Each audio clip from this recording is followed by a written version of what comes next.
বিগত দিনে বিভিন্ন রকমের আমাদের বিরুদ্ধে অপপ্রচার করা হয়েছিল। নির্বাচনে তো ওনারা মোটামুটি এদেশের মানুষকে বেস্টের টিকিট দিয়েই দিয়েছেন। আমরা কিন্তু বেস্টের টিকিটের কথা বলা হয়নি, বলা হয়েছে ফ্যামিলি কার্ড দেওয়া হবে, সেটা বাস্তবায়ন হয়েছে ইনশাল্লাহ। বলা হয়েছে কৃষক কার্ড দেওয়া হবে, সেই কৃষক কার্ড দেওয়া হয়েছে। তাই আমি অনুরোধ করব, আমাদের এই দেশ নানান ঘাত প্রতিঘাতের মধ্যে দীর্ঘদিন পর আজকে স্বাধীন সার্বভৌম রাষ্ট্রে একটি গণতান্ত্রিক সরকার প্রতিষ্ঠা হয়েছে। এদেশের ছাত্র সমাজকে নন ইস্যু করে, শিক্ষা প্রতিষ্ঠানকে বিভিন্ন প্রতিষ্ঠানের মধ্যে অরাজকতা সৃষ্টি করে বাংলাদেশে কোনো বিশৃঙ্খলা সৃষ্টি না করার আমি আহ্বান জানাচ্ছি।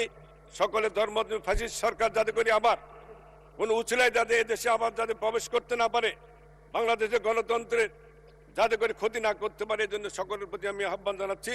আমরা সকলে মিলে আমাদের সংসদ নেতা বাংলাদেশের প্রধানমন্ত্রী তারেক রহমানের নেতৃত্বে আগামী বাংলাদেশকে যে আশা ভরসা নিয়ে আমরা দেশের জনগণ ঐক্যবদ্ধ হয়েছে। ধন্যবাদ মাননীয় সদস্য।